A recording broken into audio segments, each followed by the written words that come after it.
Verticalmente Hablando, el podcast donde compartimos todo lo que se refiere a construir en vertical. Y hoy vamos a hablar de un tema muy interesante, cómo poder invertir pero sin descapitalizarte. Porque no se trata de tener mucho dinero, sino de saber usarlo con inteligencia. Hoy me acompañan dos grandes mujeres del equipo de Grupo R10. Ellas son Yasmín, quien acompaña a nuestros clientes en todo su proceso, y Valeria, que es la voz de nuestra comunidad. Además de un invitado especial, el doctor Omar Luna, que es un especialista financiero y nos va a hablar y enseñar sobre todo lo que hay que saber antes de invertir, lo que hay que saber para comprar en preventa y aprovechar las mejores oportunidades, sobre el flipping inmobiliario y el retorno de rentas. Nosotras somos Vale, Ariana, Yasmín y Omar, y esto es Verticalmente Hablando. Muchas gracias, Ariana, por la invitación. La verdad es que estoy muy honrado, estoy muy feliz de poder participar con ustedes y que me tengan aquí invitado en su programa. Para mí será un placer compartirles mi conocimiento y mi experiencia en el ramo inmobiliario y lo que se refiere a inversión inmobiliaria. Yo siempre me he preguntado y les lanzo esta pregunta aquí sobre la mesa. ¿Por qué creen que existe tanto miedo para tomar un crédito de inversión? O sea, endeudarte prácticamente.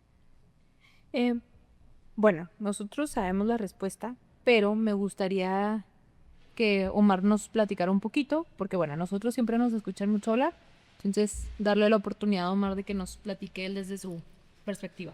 Claro, mira, la verdad es un tema, yo creo que más cultural que nada. Cuando hablamos de créditos, las personas aquí en la población mexicana muchas veces lo asociamos como que un crédito es una deuda. Pues sí, es una deuda, pero muchas de las personas lo asocian como que tengo que pagar el carro, a lo mejor pagos de la casa, cosas que compré. Entonces se asocia al consumismo. Sin embargo, eso nos refleja también que al momento de que llega la fecha límite de pago al mes, no se nos traduce en estrés.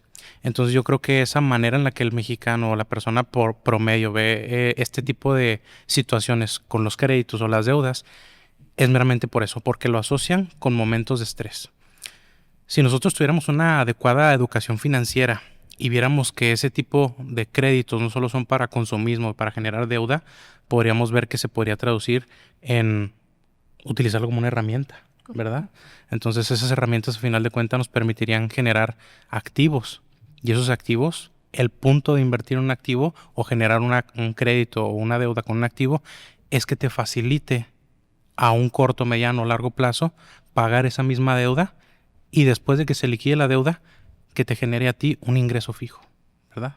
Ese es el propósito de apalancarte o utilizar este famoso crédito o deuda para comprar un activo.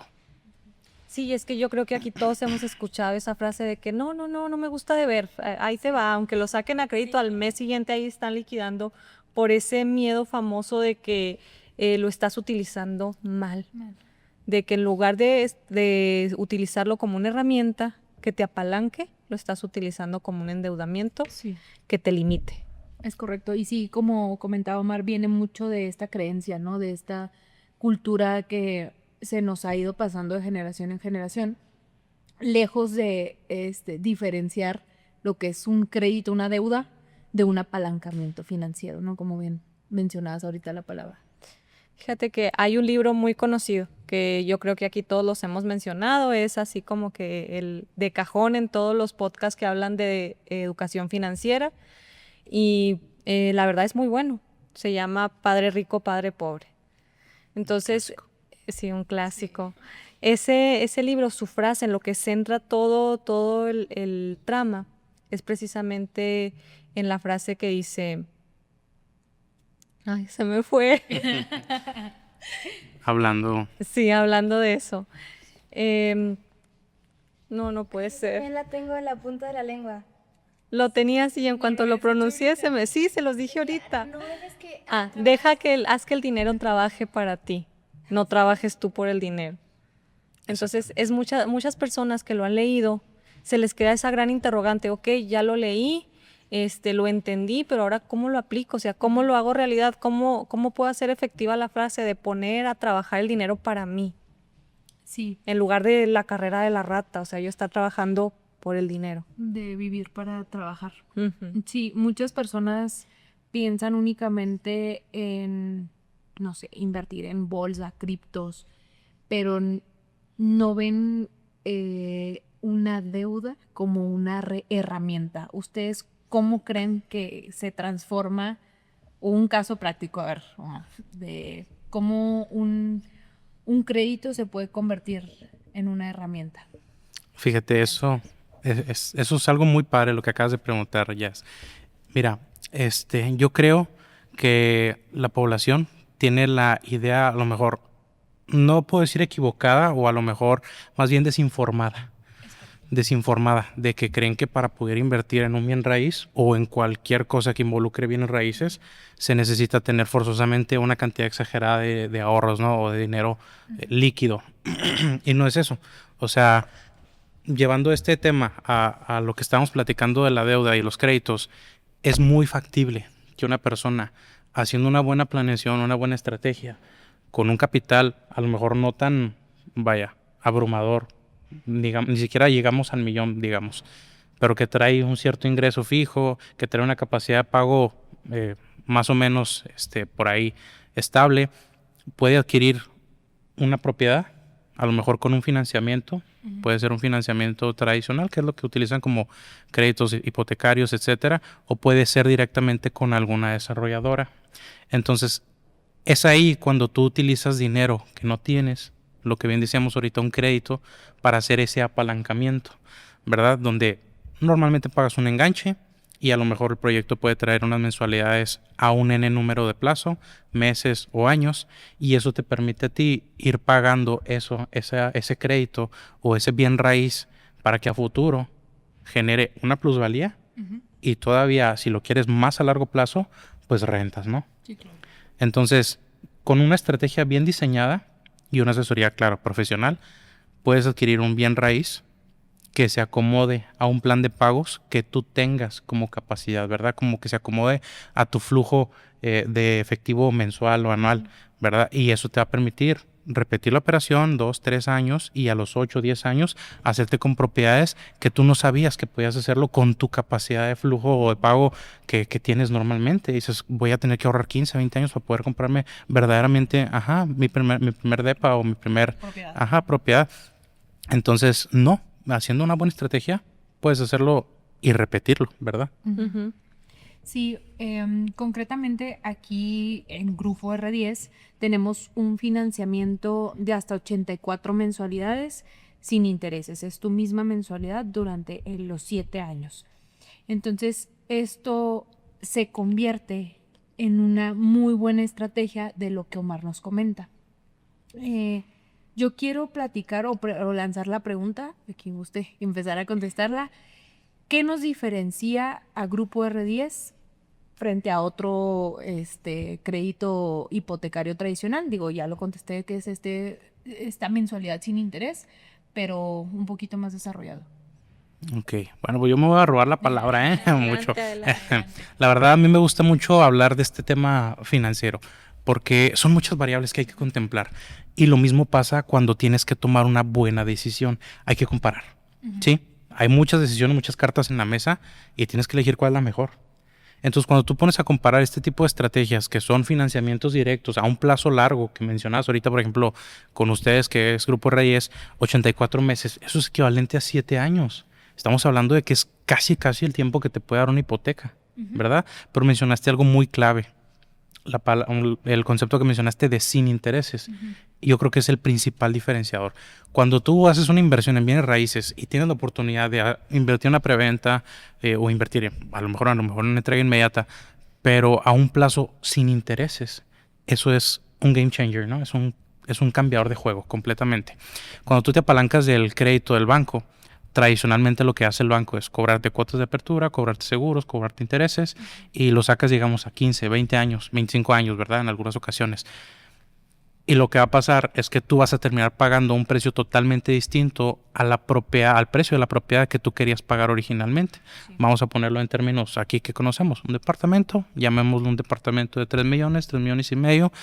Digamos que vas a sacarlo por medio de un crédito ese mismo crédito que te costaría en el banco 15, 20, 25 años pagarlo, va a hacer que la deuda que generaste por los intereses y por tus seguros y todo lo que tienes que pagar, sobre todo al principio, en los primeros 5 años, que los primeros 5 años de cualquier crédito hipotecario son clave, son clave. Entonces, todo lo que tú generaste de intereses va a hacer que el precio se duplique o incluso se triplique, ¿verdad? Dependiendo del plazo al que lo quieres sacar, ¿verdad? Entonces, sí, es muy importante ese concepto de sin intereses. Que, por ejemplo, aquí RDI lo que hace, me fascina, es que ofrece esa oportunidad a personas que a lo mejor quieren contemplar una propiedad a un largo plazo y que traen la capacidad de pago, pero no quieren ese aspecto de los intereses, ¿verdad? Eso es invertir estratégicamente, es invertir inteligentemente. Sí, de hecho hay algo que a lo mejor muchos clientes no comprenden del financiamiento a 84 meses. Es que el precio del departamento a 84 meses es un precio que te costaría el día de hoy un departamento terminado en el mercado. O sea, si tú el día de hoy vas con 3 millones, 4 millones, dependiendo los metros cuadrados que vayas a comprar, y dices, quiero un departamento hoy, lo tienes que pagar de un jalón para que te lo entreguen. O sea, los 4 millones ahí te van. Cash.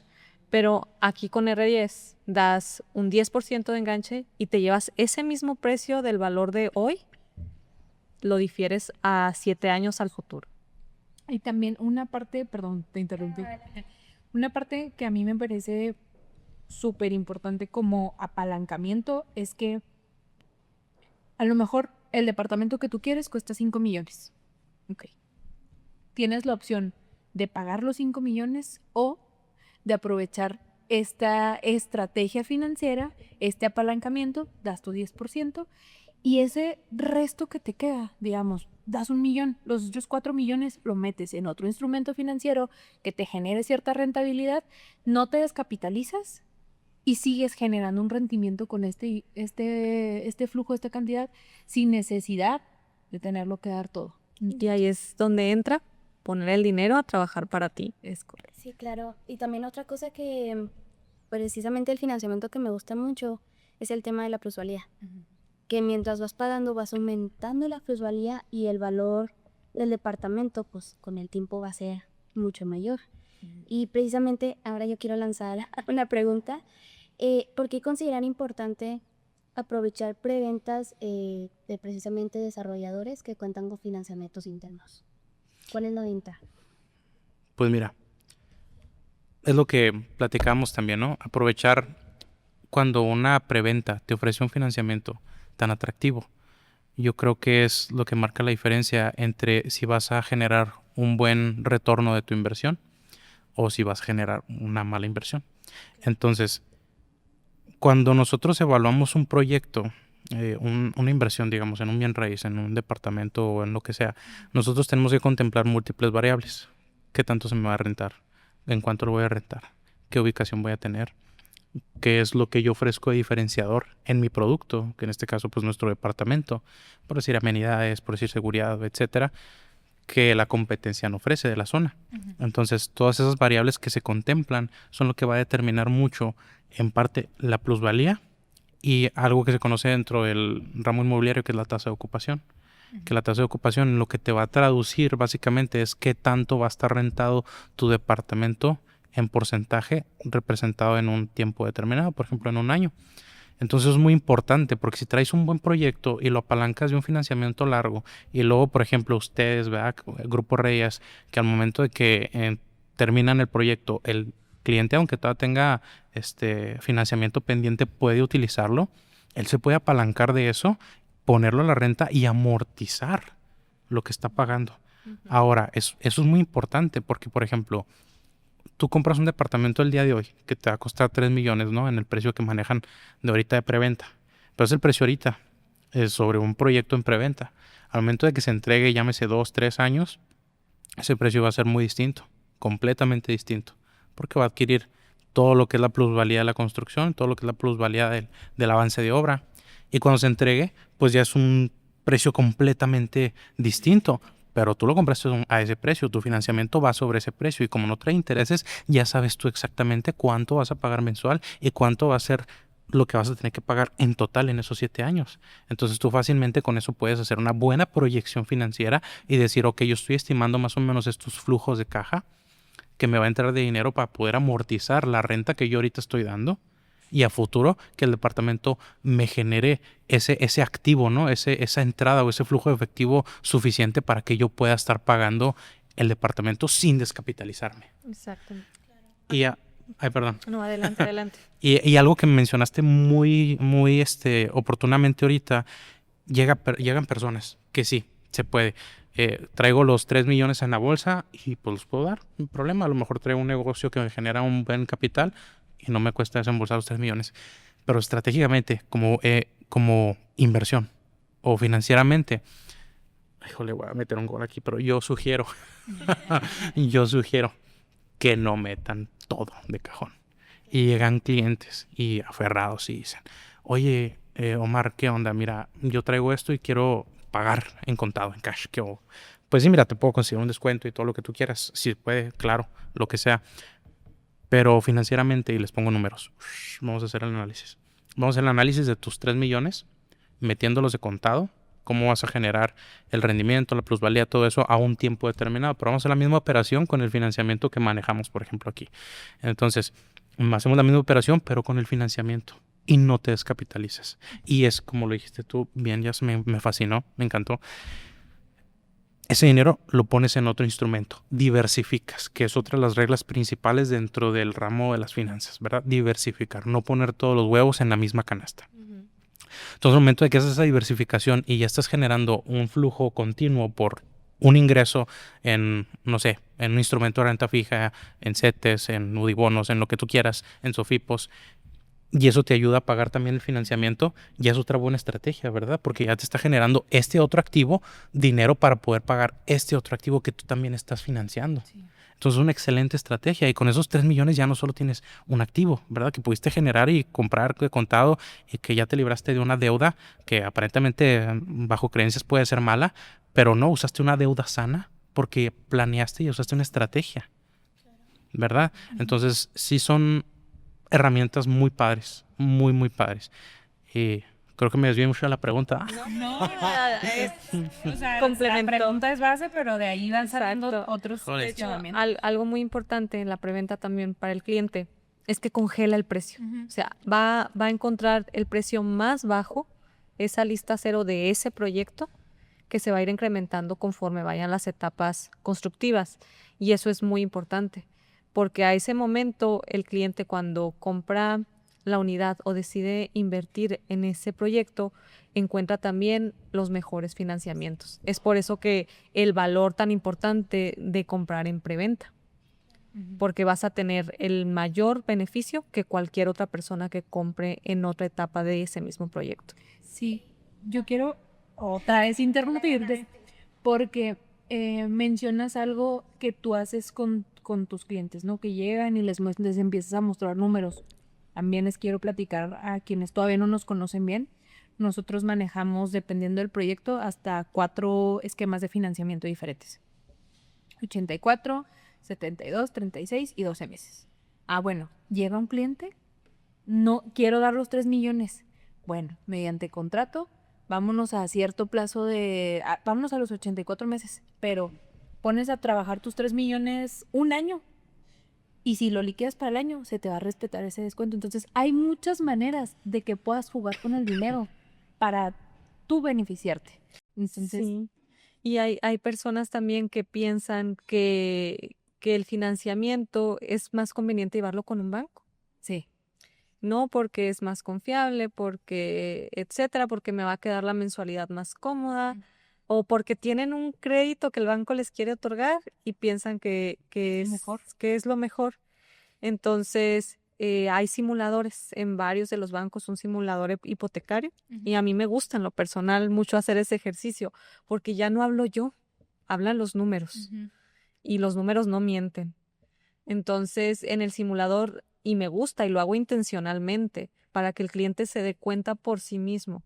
En el simulador, yo les digo, vamos a poner el precio de contado que yo tengo hoy si tú lo pagaras de contado, que es así, pues con un súper descuento.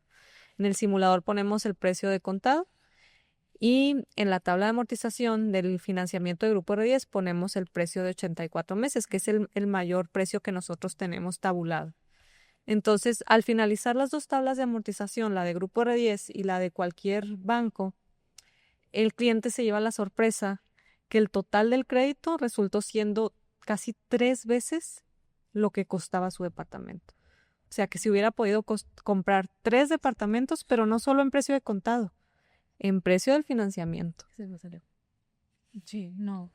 Es algo que muchos clientes no lo entienden, que creen que como uno como vendedor les está queriendo vender, cuando en realidad ahí están los números y esa es una realidad, ¿no? Ahora, quiero preguntar, ¿cuándo creen que es el mejor momento para revender tu propiedad o para refinanciar? Ok, vaya, qué buena pregunta. Otra vez me voy a robar la palabra.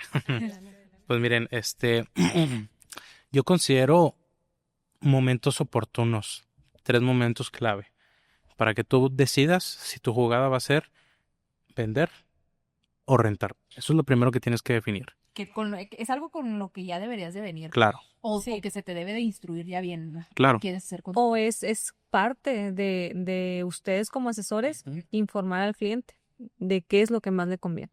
O Exactamente. aprovechando también esta parte, ¿no? Haciendo una pausa. ¿Quieres rentar en renta tradicional o eres más aventado y quieres una renta por plataformas? Ajá. Sí. Entonces, eso también es algo que yo siempre les pregunto. Bueno, lo quieres para renta, pero ¿cómo? Entonces, Sí, hay que definir bien toda la estrategia, ¿no? No es como que aventarte. Eso es lo peor que puedes hacer. Hacer una inversión sin contemplar los riesgos y sin tener un horizonte es lo peor que puedes hacer. Entonces, hay que definir bien el objetivo. ¿Cuál es mi objetivo? ¿Quiero capitalizarme en corto plazo, corto, mediano plazo? ¿O quiero hacer una jugada para que a largo plazo yo ya sepa que tengo un ingreso ahí fijo, ¿verdad? A lo mejor me va a costar un poquito más de tiempo, un poquito más de financiamiento, pero yo sé que a futuro pues me va a tener un flujo de efectivo positivo a mi cuenta y ya no voy a tener que tener ningún otro pago adicional. Por el contrario, si mi objetivo es capitalizarme en corto o mediano plazo, lo mejor es la reventa. Lo mejor es la reventa, ¿verdad? Ahora tú decías ahí, muy interesante, ¿cuáles son momentos oportunos para poder realizar una reventa o un refinanciamiento? Yo considero, una vez que ya definiste que tu objetivo principal es revender, porque quieres capitalizarte en un corto o mediano plazo y hacer la operación a lo mejor varias veces dentro de un lapso de, no sé, 10, 15 años. Los 3 mejores momentos, a mi consideración, son, primero, invirtiendo en una preventa al momento de la entrega del proyecto. ¿Por qué? Porque ya adquirió una plusvalía determinada y garantizada porque el proyecto ya avanzó lo que tenía que avanzar de obra, ya se te entregó, ya es tangible. Ahí va a haber una demanda de mercado garantizada. Entonces, tú ya generaste por haber invertido en un proyecto confiable, en un proyecto seguro, en un proyecto que a ti te va a generar un buen rendimiento según tu proyección, un buen margen, ¿no? Una buena utilidad. Entonces, ese sería mi primer punto. Al momento de que yo invertí en una preventa, en una buena etapa, se termina el proyecto, se hace entrega y ya es un precio de mercado completamente distinto. Ese es el primer punto. ¿Qué otro punto o qué otra etapa considero yo importantísima para decir si puedes revender? A lo mejor van a decir, Omar, ¿qué estás diciendo? Pero cuando el mercado o la renta te está pidiendo una demanda mayor, ahí es un excelente momento. Omar, ¿cómo? ¿Cómo si me están rentando más mi departamento? Jamás había tenido una tasa de ocupación tan alta como la que estoy teniendo ahorita. Exacto, porque eso es lo que van a voltear a ver los demás.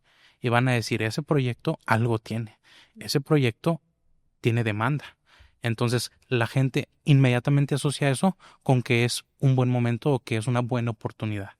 Entonces, ahí de ti nace la oportunidad para poder revender a todas esas personas que están volteando a ver el proyecto que está atrayendo atención. Entonces va a haber una demanda no solo de renta, sino de personas que quieren comprar, sobre todo en el sector inversionista, para poder generar esas rentas, ¿verdad? Aprovechando el mercado de rentas. Pero ahí es tu estrategia. Si tu objetivo es revender, eso es una muy buena oportunidad. Ahorita ya es, ay, Bueno, sí, adelante. ahorita ya es mencioné lo de las rentas. ¿Qué diferencia creen que hay entre una renta tradicional y una renta por plataformas como Airbnb? Ahora yo me voy a robar la palabra. Ok, Es adelante. cierto, no, adelante, si ustedes quieren. No, No, sí. No, adelante. sí, ¿no? Bueno, lo que yo siempre, y como se los manejo yo, es qué tan tradicional eres o qué tan arriesgado eres. Así es como se los manejo yo. ¿Por qué? Porque cuando es una renta tradicional, tienes ahí a tu mensualidad fijita, ¿no? O sea, ahí vas a tener tus 30,000 pesos seguros que te van a estar entrando mes con mes. O si es por plataformas, no sé, dependiendo de la tasa de ocupación, vámonos a algo conservador donde sean 15 días. Puedes generar incluso más de estos 30,000 pesos con este tipo de rentas. Ya depende mucho de cuestiones del departamento, pero yéndonos así a cifras cerradas, puedes estar generando incluso lo doble con la mitad del tiempo. Entonces, yo sí les digo, ¿qué tan conservador eres? Y hay personas que sí me dicen, no, yo quiero mi renta fijita, yo no me quiero andar arriesgando. Y también hay cuestiones que tú te debes de preguntar. Y se vale, ¿verdad? Se vale. Hay gente que no le gusta arriesgarse y hay gente que sí, ¿Sí? yo tomo riesgos. Creo que el tema del Airbnb también ya conlleva mucho tiempo por parte del propietario. O sea, le tienes que invertir no solamente dinero, sino también tu tiempo. Sí. O sacrificar, digamos, un porcentaje de esa renta generada para pagarlo a un administrador. Involucra una administración, ¿verdad? Y una administración lleva tiempo y lleva dinero. Sí. Ujú.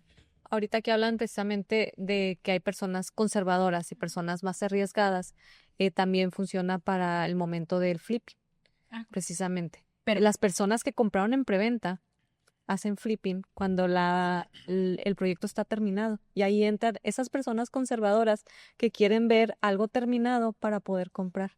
¿Cuál es la ventaja? Que las personas que compraron en preventa pues llevan una mayor utilidad y llevaron un financiamiento, un instrumento financiero de por medio que ofreció el desarrollador con menos intereses que un crédito bancario. Y las personas conservadoras, a ese punto ya no hay financiamiento ofrecido por el desarrollador, ya no hay.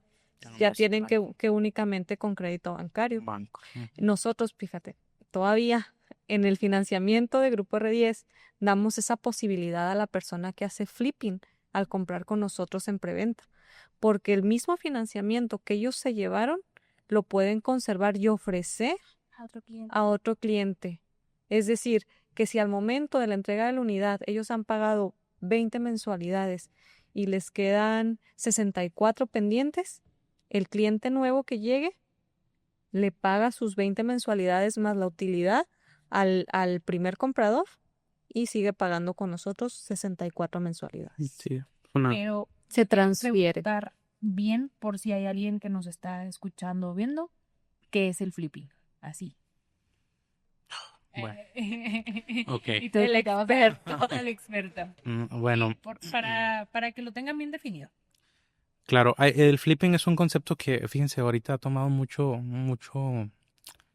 moda en el sector inmobiliario. Pero es que el flipping ahorita lo asocian como que es comprar una casa, remodelarla y luego venderla. El concepto de flipping en realidad se refiere, o sea, no está mal usado ahí, pero en realidad lo que se refiere al concepto de flipping es comprar un activo y esperar un momento oportuno para poder revenderlo a un precio mayor. En eso consiste el flipping, ¿verdad? Tú puedes hacer una gestión que involucre a lo mejor una remodelación o cualquier trabajo dentro de ese activo para poder venderlo a un precio mayor. O puedes simplemente dejar, en el caso de un bien raíz, que pase tiempo y la plusvalía le va a dar ese valor adicional. Entonces el flipping se puede utilizar, sí, en las casas, bien aplicado ahí como lo dice mucha población ahorita, pero también hay flipping en la preventa. El flipping en la preventa es básicamente comprar en preventa, en una buena etapa de la preventa, dejar que el desarrollador haga su chamba, que haga la construcción y todo, ahí sin agraviar a presentes. Y que tú simplemente dando ese financiamiento que vas a estar dando, esperar el momento en el que se te entregue con ya un precio muy distinto, o incluso puede ser poquito antes, al momento que tú sientas, pero que ya haya ese aumento de valor en tu activo, ¿no? Y ahí tú puedes hacer fácilmente una sesión de derechos de contrato, traspasas el contrato a otra persona, la otra persona te paga bien, como lo dijo Ariana, lo que ya pagaste hasta ahorita de enganche, a lo mejor la utilidad que ha generado tu activo, ¿verdad? Tu departamento en este caso, y ellos absorben el resto del financiamiento. Fíjate que yo me sorprendí muchísimo porque ahorita lo comentaste, a veces ni siquiera tienes que hacerle nada, esperarte nada más un momento oportuno. Yo me sorprendí hace poco porque estábamos platicando con un arquitecto y nos dice que está haciendo una obra aquí en Condesa Rejón. No sé si lo ubican, Sí. funcionamiento. Entonces me dice, no, es un cliente que compró su terreno en preventa hace ya algunos años y no le había hecho nada, apenas decidió empezar a construir, pero ahorita le quieren comprar el terreno. Dice, ya anda muy interesado porque pues el proyecto está muy padre, quiere su casa para vivir, pero ahorita le pagan el triple de lo que él pagó por el terreno. Entonces dice, está indeciso en si construye su casa o mejor vende el terreno y compra en otra ubicación. No, a lo mejor ya está Aplica comprado, también ya. en terrenos, porque pues no le tuviste que hacer nada. Exacto. Aprovechaste el momento oportuno de una preventa donde estaban los terrenos a más bajo precio y ahorita si te das cuenta, Condesa Rejón ya está, es un fraccionamiento ya muy poblado, con cosas muy atractivas a su lado, que a lo mejor en el momento que él compró pues todavía no había nada y por eso agarró ese precio mejorado. Por supuesto, así es. Y bueno, también hay algo que yo quería guardar justo para ese momento. Ahí es la tercera etapa que yo considero como una de las etapas clave para poder vender, ahorita que hablamos de la reventa. Cuando un inmueble o una zona, bien como lo acabas de comentar, Era, empieza a adquirir una plusvalía en un corto periodo de tiempo, pero una plusvalía grande, que está entrando en una etapa donde la plusvalía que está generando es mayor a la que se ha visto en tiempos pasados, es una muy buena oportunidad, porque la gente se da cuenta de eso y empiezan a querer ser parte de eso. Hay un concepto dentro de inversiones, no sé si lo conocen, que se llama FOMO. ¿Lo conocen? Eso es un concepto que se llama Fear of Missing Out, que es el miedo a perderse una oportunidad. Entonces, ese concepto aplica para todas esas personas que no entraron a lo mejor en una etapa buena de una inversión, como bien lo platicaste ahorita, como en Condesa Rejón o una torre departamental o qué sé yo, y que al momento de que empiezan a ver que empieza a generar esa plusvalía, que de repente, pues sí, los vieron en su momento hace 2 años, terrenos en Condesa, ya por Realiz, sí, lo normal, ¿no? Ok, y luego voltean a ver en 3 años. Cara, yo me acuerdo que hace 3 años ese terreno estaba en una babita y luego financiados y luego directamente con la constructora desarrolladora y ahora sí dicen, oye, ¿cómo? No, pues yo quiero un cacho de ese pastel. Y te lo digo personalmente, nosotros somos mucho de irnos en el racer ahí para atrás de la presa y pasábamos cuando apenas empezaban a desmontar, a hacer las terracerías, etcétera, y luego, ay, ¿a poco van a hacer fraccionamientos por aquí? Pero si todavía no hay ni pavimento, ni meten servicios, ni nada. Y dejamos de ir buen rato pues, por muchas ocupaciones, pero cuando volvimos ya estaba no solamente ese fraccionamiento, sino muchos otros y sigue y sigue y sigue. Entonces sí fue así como que un boom muy rápido que le generó plusvalía a los primeros. Sí. Exactamente. Por ejemplo, yo que estuve tiempo fuera y luego regresaba y veía cada vez más cosas y más cosas y más cosas y yo, wow, ¿qué crecimiento está teniendo Chihuahua? Y me pasó justamente lo mismo. En 2019, antes de pandemia, también nos íbamos en los racers a dar las vueltas y había nada. Y después regresé, me acuerdo que fui, una conocida tiene una casa allá por el Release y que voy viendo todo, o sea, cuando en el Racer no se veía nada, o sea, nada, nada, nada. Entonces sí, justamente las personas que compraron en ese momento, te aseguro que compraron sus casas en 1,5 millones, 2 millones. Yo estuve en la VM, o sea, ¿cuánto?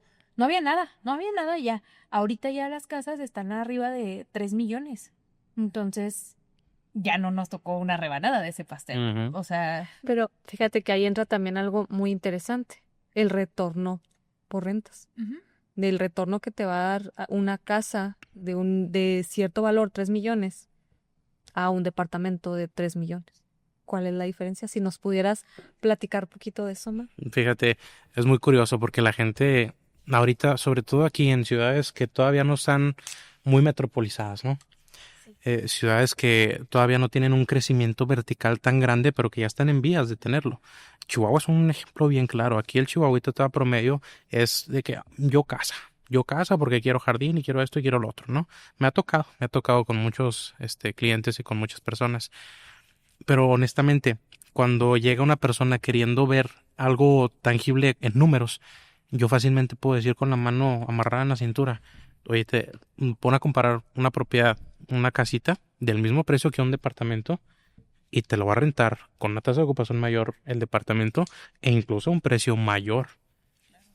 Tú tienes suerte si el mercado de una casa tradicional de nivel medio alto te genera un retorno de inversión anual por rentas equivalente al 5% del valor de la propiedad. Tienes un retorno increíble si hablamos en una propiedad tradicional, en una casa habitación, ¿verdad? Pero si tú lo pones, por ejemplo, con un departamento, hay inversiones en departamentos que por rentas te pueden generar un retorno de inversión superando los 7-8%, ¿verdad? Por pura renta anual. Ahora eso le agregas la plusvalía, o sea, se te va mucho más. Ahorita Chihuahua anda trayendo una plusvalía más o menos entre el 8 y el 12%, dependiendo de la zona a la que te estés enfocando. Para fines prácticos, los últimos reportes del INEGI señalaron que traemos una plusvalía general entre el 9 y el 10. Chihuahua es una ciudad donde la plusvalía está muy alta, afortunadamente, ¿verdad? General, ¿eh? Con General. todas las... Sí, o sea, si traes una casa, pues allá en... Bien, con muy buena calidad de vida. Claro. Entonces, si traes ahí una propiedad que te genera al menos el 8% de plusvalía, y tú le sumas otros 7% de plusvalía de retorno por rentas anual, estás hablando de una plusvalía del 15% anual, ¿verdad?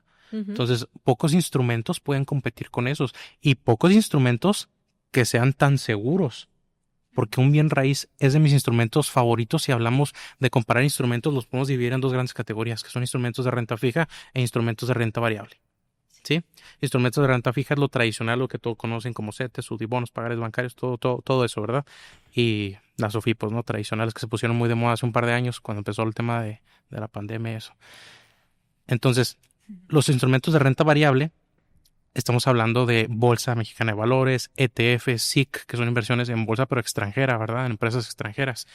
Incluso criptomonedas, que no soy un gran fanático, pero conozco gente y conozco personas que le mueven muy bien y a lo mejor ellos... Y les va bien, ¿verdad? Cada quien zapatero a sus zapatos, ¿no? A final de cuentas. Pero son instrumentos volátiles. ¿Qué quiere decir? Que un día te pueden generar muy buenos ingresos y una situación pasa y para abajo. Y si tú no estás dispuesto a correr ese riesgo, son instrumentos no correctos o no adecuados para ti. Hay que estar dispuesto a tener cierto margen de pérdidas para poder invertir en esos instrumentos de renta variable. Por eso se llaman variables. Porque un día van bien y otro día no pueden ir no tan bien o pueden ir mal. ¿Verdad?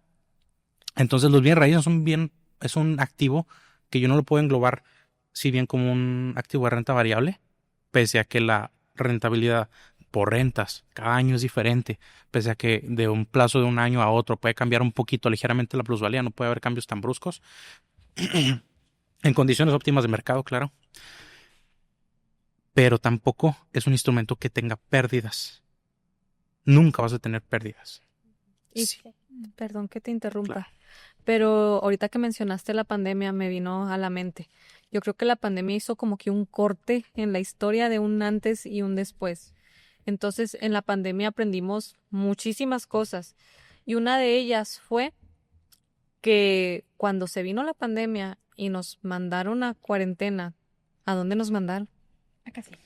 Todos a sus casas, Exacto. todos. No había locales comerciales, no había tiendas, no había consultorios más que los hospitales que estaban abiertos, pero todo lo que eran bienes raíces que no fuera casa habitación, no estaban disponibles, estaba paralizado. Entonces nos dimos cuenta que todos necesitan una casa habitación, es de primera necesidad. Es correcto.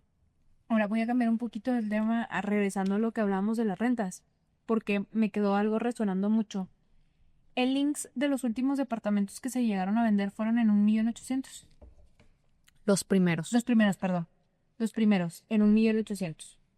Y hay un propietario que en links renta su departamento en 18,000 pesos mensuales.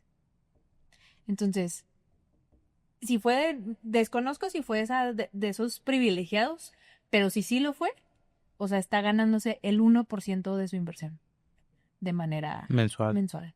Claro. Entonces, la verdad es que no me podía quedar con esto que me estuvo resonando así en la mente porque dije, o sea, ¿qué casa te genera el 1% mensual?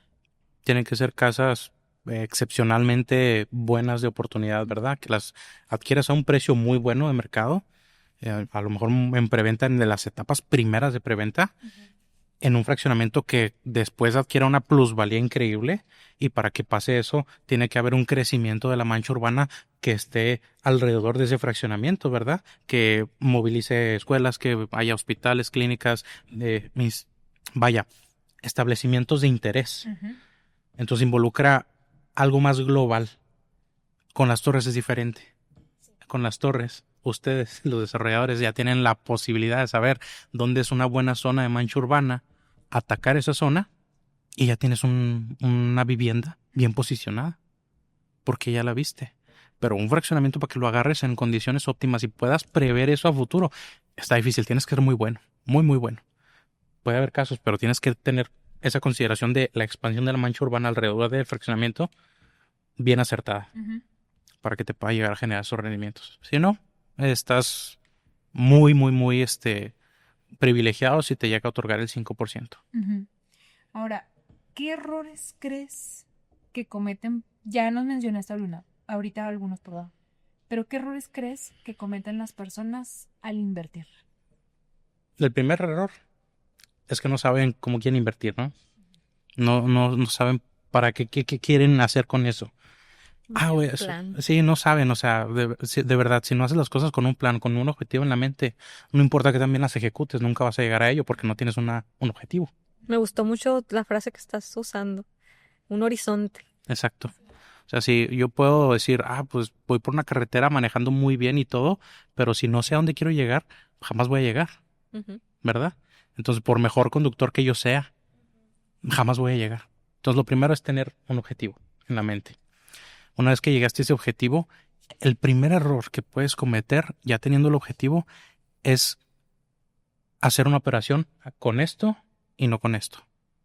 Si tú te dejas guiar por las emociones, ya me pasó con un cliente. Con un cliente, que él quería una inversión, ¿no?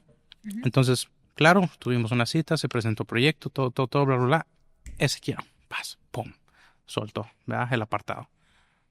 Órale, ¿estás seguro? ¿No quieres checar la información? Mira, aquí está la proyección, llévate el estudio, ¿no? Ese. Y era un cliente que quería, pues, una inversión. Entonces ese cliente, a final de cuentas, nos dio mucho problema.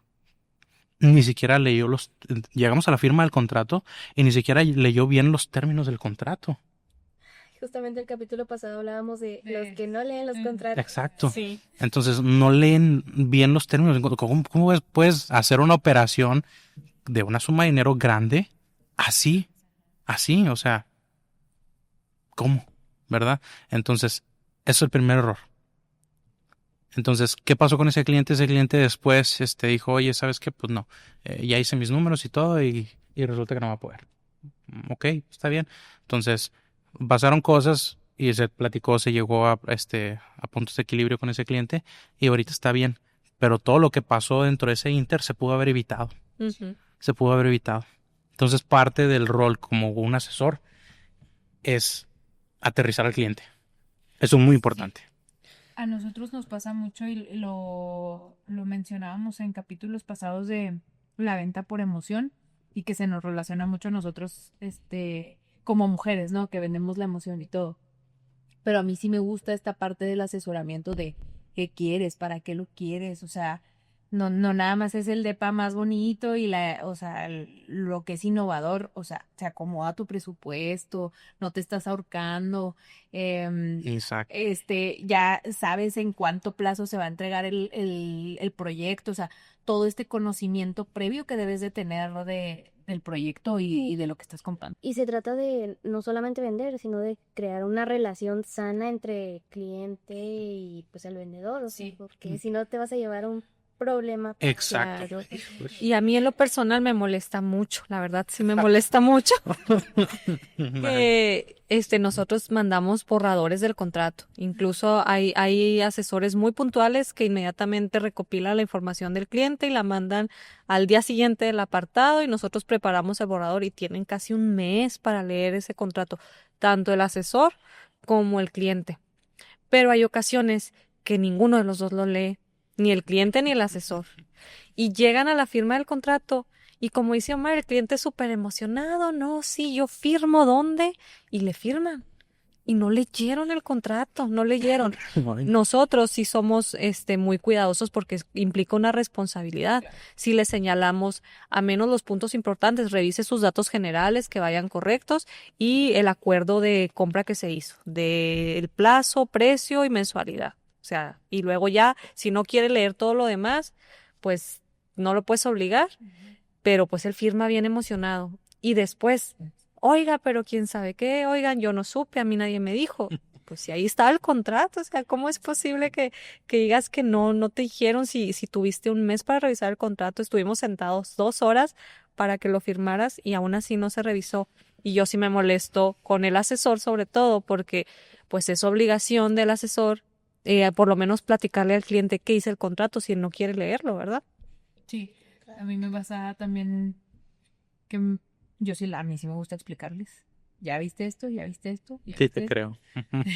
Sí, o sea, aunque me esté dando un balazo en el pie, o sea, yo prefiero que el cliente sepa bien lo que está firmando. Sí, la transparencia. Ajá, o sea, después de que ya se firmó el contrato, y luego otra vez el cliente de que, oye, pero ¿qué pasa si esto? Y yo, acuérdate que ya te dijimos que esto. Ok, bueno, y luego pasa. Oye, pero ¿qué pasa si esto? Entonces, hay muchas personas, digo, lo comentamos en el capítulo pasado, que de verdad no se van con toda la claridad posible antes de la firma. Hasta por vergüenza, por no preguntar. A mí me tocó, fíjate, y lo felicito a ese asesor. Me tocó un asesor que vino con el cliente literal se sentó, se cruzó de brazos y el asesor así, o sea, como si fuera la Santa Inquisición. ¿Y tienes la escritura? Sí. ¿Me la puedes mostrar? Sí. ¿Y tienes esto? Sí. ¿Me lo puedes mostrar? Sí. Y luego lo revisaba, pero lo revisaba a conciencia y le mostraba al cliente las cosas importantes. Y el cliente, la verdad, hacía así, o sea, nomás, ok, o sea, como que, ok. El cliente ya había tomado su decisión. Exacto. Entonces, el asesor, así, hasta que no se quedó completamente, y explícame esta cláusula, ¿y por qué aquí hice eso? ¿Y por qué aquí hice lo otro?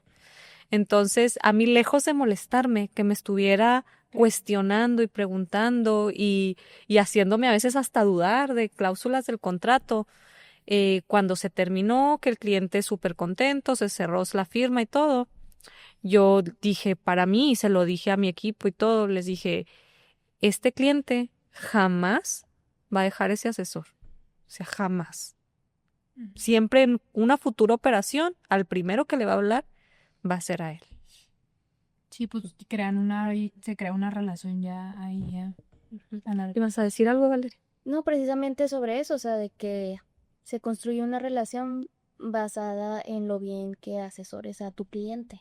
Sí, y otro error que considero yo que llega a pasar mucho es tomar decisiones de manera apresurada. Hay muchos clientes que se engolosinan con el proyecto, o sea, y se apresuran, se emocionan y luego a la hora de la hora o se ahorcan en pagos. Sí. O volvemos a no le dieron el contrato o pasan muchas cosas, entonces toma tu tiempo. Ajá, de hecho yo quería preguntarles, ¿ustedes qué recomiendan a los clientes de cómo hacer una inversión sin perder pues esa liquidez? Que pues en muchos casos pasa de que, oye, ¿sabes qué? De que se me atoró porque pues no me preparé bien o no lo pensé. No hice esa planificación. No hice esa planificación. Nada más voy a terminar el punto. Toma perdón. tu tiempo, pero tampoco te pases porque luego se te va la oportunidad. Sí, dale. Muy buena. Oye, ese término me gustó mucho, el de se engolosina. No lo había escuchado así planeado. Está muy bueno, lo voy a empezar a aplicar. Entonces, es una pregunta muy, muy acertada ¿cuándo puedo yo saber que la inversión que estoy haciendo no me va a ahorcar? Muy sencillo, y lo hacen los bancos. Cuando el monto que tú tienes que pagar mensualmente no compromete más del 50 o el 40% de tu ingreso, ¿verdad? Entonces, mientras cumplas esa regla y tengas tus gastos bien planificados, pues que sepas hacer cuáles son tus gastos fijos para operar así como un negocio, para operar tu casa. A lo mejor si estás rentando, pues la renta. A lo mejor si estás, no sé, si tienes carro, pues el carro, ¿cuánto pagas? Niños, en mis niños me gasto tanto de colegiatura, alimentos, tanto. ¿Verdad? Si tengo seguros de gastos médicos. Entonces, todo eso son gastos que si fuera un negocio son tus gastos operativos, ¿verdad? Entonces, tienes que contemplar cuáles son tus costos mensuales de tu vivienda y en general, ¿verdad? Deudas que tengas que no comprometan tu capacidad de pago. Y si añadiéndole eso, todavía te queda un margen más o menos de un 50%, 40%, yo creo que estás en buena zona. Si no, pues es un poquito arriesgado. No diría que a lo mejor te podría limitar, pero a lo mejor tendrías que hacer una muy buena planeación. Muy, muy buena planeación, ¿verdad? Para saber, en caso de que presentara una desgracia, cómo sobrellevar la desgracia. Sí. Sí, porque hay personas que con la inversión se quedan ya apenitititas de que cubren todo. Bueno, y si algo te pasa, pues tampoco está padre quedarte sin tu fondo de ahorro, ¿no? Claro, pero volvemos a lo mismo. Entonces, toda inversión lleva un riesgo, ¿verdad? Y eso tienen que tenerlo en cuenta. Hasta una inversión en un instrumento de renta fija que en realidad pues son en instituciones financieras que están reguladas por la CNBV, por la Conducef, lo que quieras, llevan un riesgo. Si esas instituciones que son bancarias, a final de cuentas, o financieras y otorgan créditos, pues en un momento pueden entrar en mora. Y si entran en mora, si hay un índice para que reportan todas las instituciones financieras, que es el índice moratorio que tienen. Y llegando a cierto punto, no voy a entrar en detalles técnicos, pero llegando a cierto punto son alarmas rojas. Entonces, llegando a esos puntos, tú puedes saber si esa institución puede llegar a tener una falta de liquidez.